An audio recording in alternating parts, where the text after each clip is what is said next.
Welcome to day one of the Crossroads Sew Along. This here is the Crossroads quilt that we're going to be working on over the next couple of weeks. This is it in the charcoal and black colorway. And this is the second colorway we offer the kit in, which is the royal and white. This is our Down the Rabbit Hole quilt. So how this project got started was Michael Miller came to me, I think last year, and they said, we have these fat quarter bundles of this group called Beginnings, and we'd like you to design a couple projects using the fat quarter bundles. And so that's how these two started. How I design with a fat quarter bundle is you have to do all the math first before you do the design. So you have to know how much fabric you can get out of a fat quarter. So fat quarter quilts take us a little bit longer, but what the industry is learning is that more people are willing to buy a bundle of fat quarters than yardage right now. It's kind of been a trend for the last year and a half. So it's not just what's going on now. I know that I'm more likely to pick up a beautiful bundle of fat quarters than I am to sit there and pick fabrics, mainly because I work with lines all the time and I don't want to think when I actually play. But when we design with a fat quarter, we always try to use about 80% of the fat quarter. We don't want you to have so much waste that you don't know why you didn't use a fat eighth or 10-inch squares. But at the same time, we don't want to use 100% of the fat quarter, and then you don't have enough to get, if it's cut short or you washed it and it shrunk, you want to make sure you have enough fabric for the entire quilt. Because a lot of times people buy fat quarter bundles like the ones I'm using. I've had them in my studio for a couple of years. The fabric is long gone. So if I want to replace a fat quarter, I really can't. So we do take that into consideration. On our newer patterns, we are adding a diagram to show you how to cut a fat quarter, but I'm going to show you a trick anytime you're cutting a fat quarter quilt, because not everybody will give you a diagram. So the first thing I will do when I go to cut is I will lay out my pieces on my fat quarter, and I don't know if we're going to be able to see that. Not very well. I've drawn lines all over the fat quarter marking out my pieces. And with this quilt especially, if you don't cut it, if you cut them out of order of what I'm going to show you, you can become short if your fat quarter is short. Just like me, short. So let's see who else we've got here. Everybody's here, it looks like. Hi, Melanie. So let me show you how the block is laid out first. Then we'll move to the cutting. Well, first I'm going to show you the block layout. Then I'm going to show you two different ways to do half square triangles, because depending on which way you decide to do your half square triangles will determine how you cut your fat quarters. And then I'll go through cutting. Then I'm going to go through some tools and threads that I would use, and then I'll let you know what we're going to do what we need to do for next week. So the first thing is, let's talk about the block layout. This quilt was designed with an X and an O, basically. X and O. That's probably easier for you guys to see.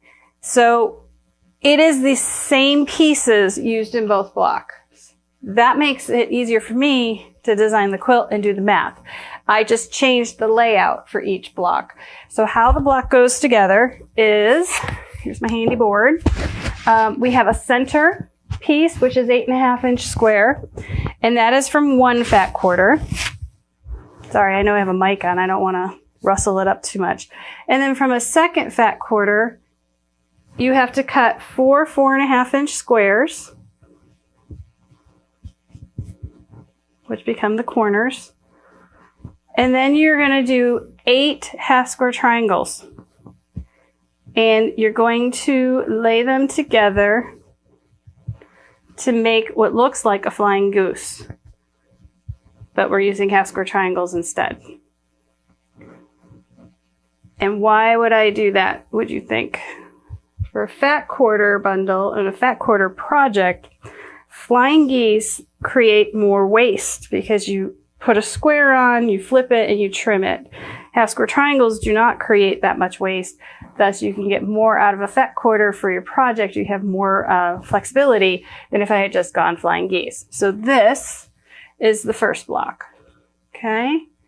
All we do to make the second block is flip these two squares so that the white points out. This is pointing in, this is pointing out. So all we're going to do is flip it. And that's going to create the X that we're looking for. So every block has one 8.5 inch square of one fabric. And then of a second fabric, it has four 4.5 inch squares. And I'm going to show you which way to cut your half square triangles, but you will end up making 8 half square triangles. Now, there's 2 ways to approach your fabric selection for this. And if you haven't watched the video that I posted earlier in the week, I cover how to pick fabrics for both projects. For this project, it requires 12 fat quarters. I did pair them up into pairs of 6 pairs, so that when I go to do this quilt, let me show you here. So this is one pair. It's got these adorable owls. This is called Who's Who from Wyndham Fabrics. It may still be available. It came out late last year. And there are the feathers. So in my quilt, one block will have the owls here and the feathers here. And then the next, not next to each other, somewhere else in the quilt, will be the feathers here and the owls out here. If you're a beginner and you haven't done a lot of quilts, or you're like kind of unsure about fabric selection, the easiest way to tackle the project is to pair them up into pairs. That being said, this quilt, I made all of these sets and then I mixed them up. So I have this. Can you see this guy? Let me move out of the way. This fabric is the center. This is the points, but this is not the center. So I mixed them up to make it more random on this quilt. On this quilt, I'm going to keep them in pairs to make our life easier. So that is how we're going to sort our fabrics. You first take your fat quarters. Number one thing, especially if you have them in a bundle, press them first before we cut them, because we want to make sure that there's no wrinkles. If your fabric has any wrinkles in it and then you go to cut it, you can cause the square to not be very accurate, or the triangle, or whatever you're cutting. Second is pair them up into sets of 6. And then the third thing you need to do is we're going to get ready to start cutting. And to do that, you have to decide which way are you going to do your half square triangles. I'm going to show you 2 methods. There are many, many methods. You can use, there's triangle paper out there from multitudes of companies. This is kind of like foundation piecing. If you don't know what I'm talking about, don't worry about it. If you do your half square triangles that way. Do your half square triangles however you're comfortable. I just want to give you 2 choices so that you can use them for here. This pattern and most of our patterns are written for traditional half square triangles, which go together with, you start with 2 squares. So this half square triangles in this project have to finish at 4.5 inches, finish at 4 inches. They will be 4.5 inches at this size because you have your seam allowance. To do traditional half square triangles, you would add 7/8 inch to your final measurement. So if my final measurement is 4 inches, I would need to cut 4 7/8 inch squares to do the traditional method. And how you do that is, here we go. There's a 4 7/8 inch square. And the traditional method has you flip it over and has you mark, there we go, has you mark your center line, and then you sew 1/4 inch on either side. So we'd mark the center line. This is how I have my sewing machine set up. If you watched my video on perfect 1/4 inch seams, I explained how to put a clearly perfect angle on my machine and how to put a Q-Tools edge on my machine. I use these with a 1/4 inch foot for every project because it makes me have a much more accurate 1/4 inch. You would put the center line on your 1/4 inch line. I was talking about flying geese, not half square triangles. You put that on your 1/4 inch line, you feed that up, and you're sewing a 1/4 inch away. Then you would flip it around, feed it up, sew a 1/4 inch away. Then you have it look like this, okay?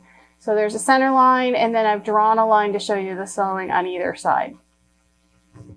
Then you would take a ruler and you would cut it in half on that center line to give you 2 half square triangles that should measure 4.5, that look like this, that you can then trim the dog ears off of. Very traditional. That's how we do, we've been doing half square triangles forever.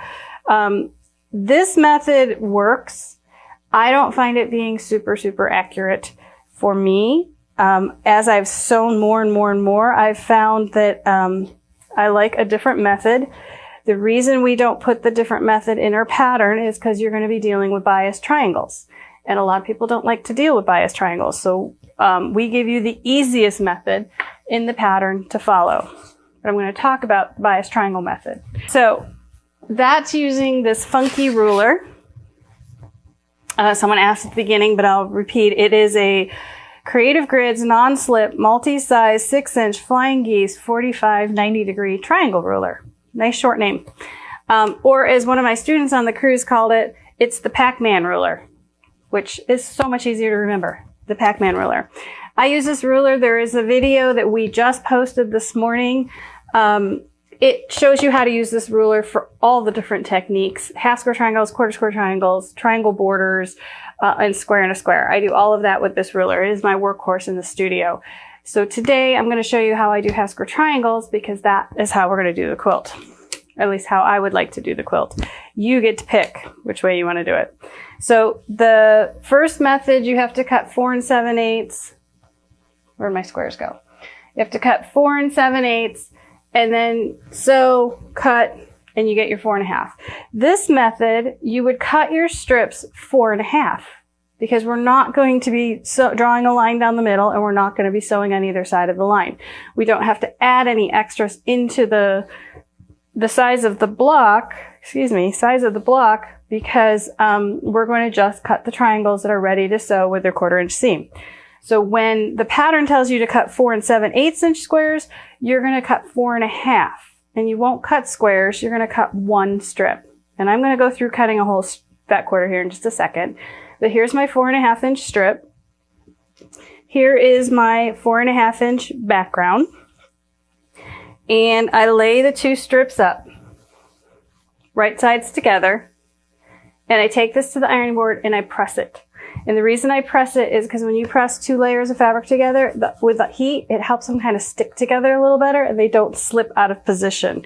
Then I'm going to take, let me use my board so you can see what I'm doing. I'm going to take these, and I'm going to take this side of the ruler.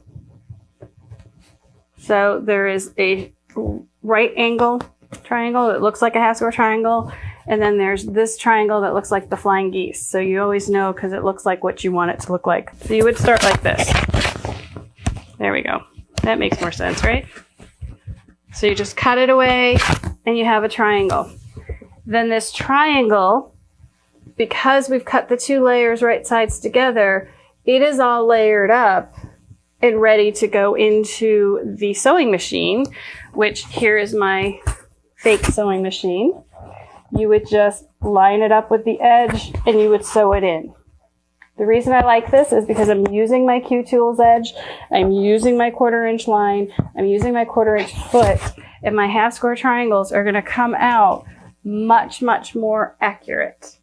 They are biased, so we don't want to handle them as much. That's why we layer them up and cut them like this to begin with. Those are the 2 methods. The one is you're cutting your pairs together and you're going to sew them with a 1/4 inch seam, and you're cutting all the triangles like this. Let me get you one that you can see. So you're cutting them like this, you're sewing them through, and they're ready to go. You don't have to trim them. They're done. And again, there's a whole video showing you how to do that as well that we just got up.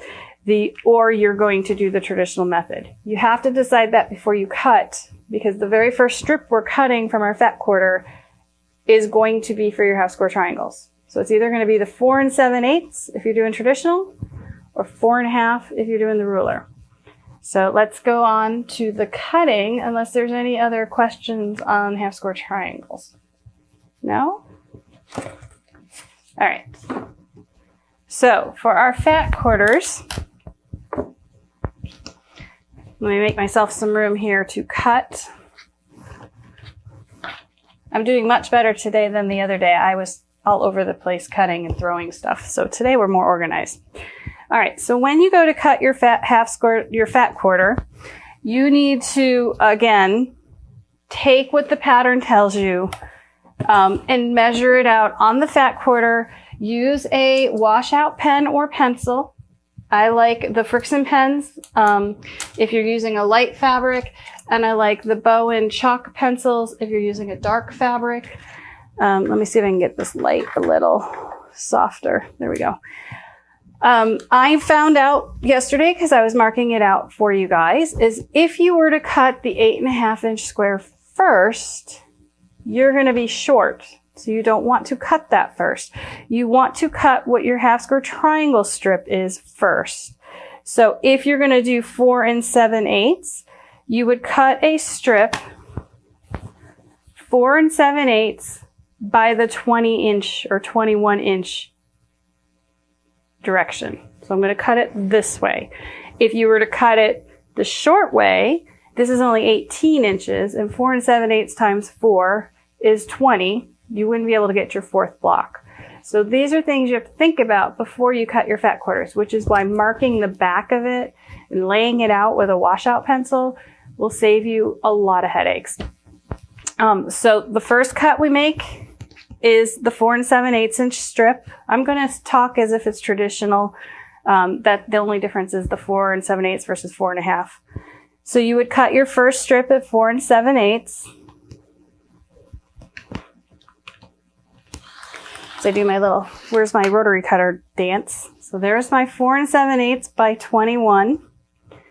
And then I'm going to cut my 4 7/8 inch squares from this, which are here.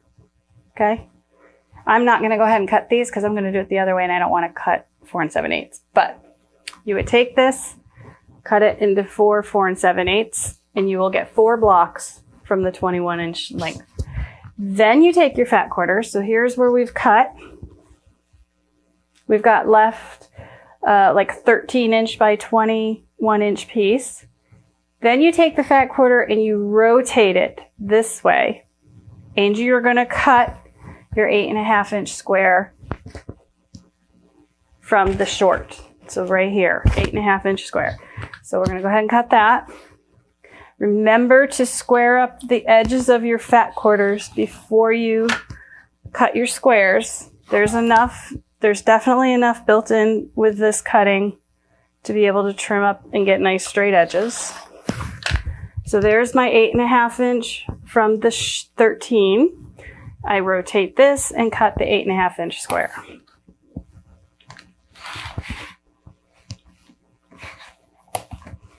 So there's the second cut. Then the last thing we need are 4 4.5 inch squares. And this is what we've got left. So we can cut 2 4.5 inch strips and then cut them, each of those strips, into 2 4.5 inch squares.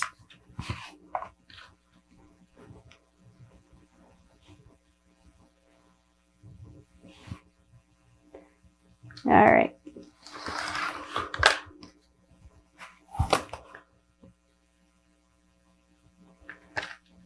There we go. You'd be amazed how much technology I had to learn just to be able to do this Facebook Live with you guys.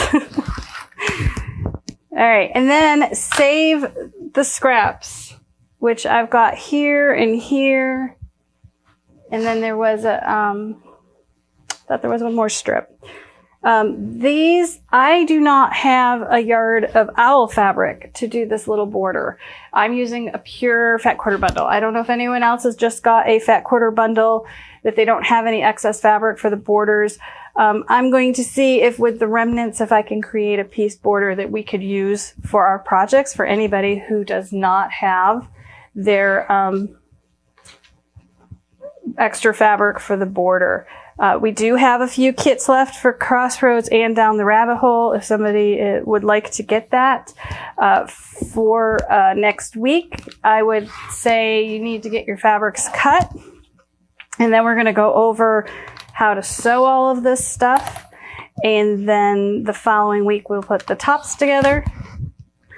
But if you need to order the ruler, the fabric, any of the pattern, we'll get that right out to you knowing it's Memorial Day. I don't know how long it would take, but we will do our best to get it to you as quickly as possible. So you can just order things on our website. So there is our fabrics. Again, I'm stealing this from this fabric.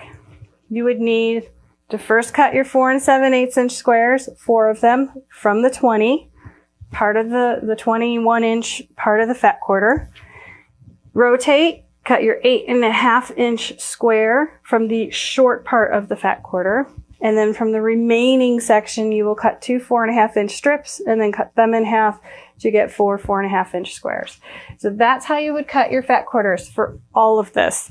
For the background, you would cut either 4 7/8 inch strips as the pattern calls for, or if you're going to use the ruler method, you could knock it down to 4.5 inch strips.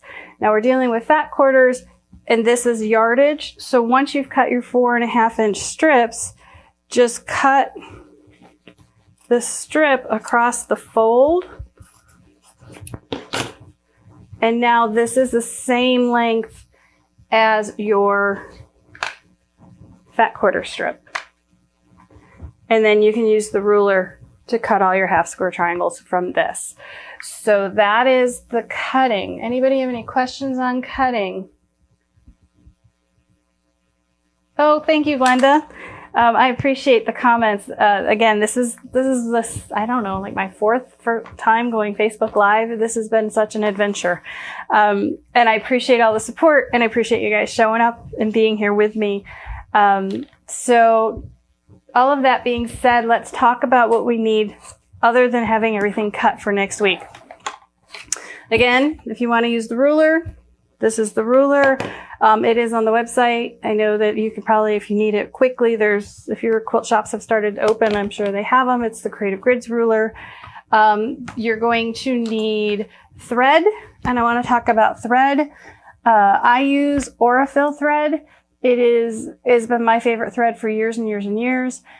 And for piecing, you can use a thread that matches your fabric. So if you're doing all blues, you could go with a blue thread for piecing.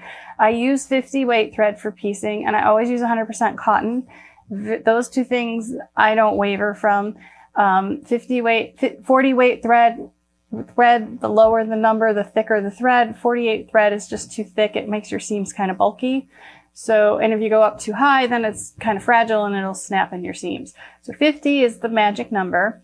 If you're doing this kind of a quilt, a lot of the people would say just go white or go white because its background is white. I don't tend to do that. I tend to go with, in this case, I would probably go with a light gray. I love using pearl gray because it'll blend into the color and the white. It won't just stand out that bad. Okay. So let's go back to threads. So for threads, I use 5 threads most of the time for piecing. I use pearl gray or a charcoal gray because gray blends into everything. I use cream, which you could also use for this one because there's a lot of cream and white in it. So the cream or a gray would work to piece this.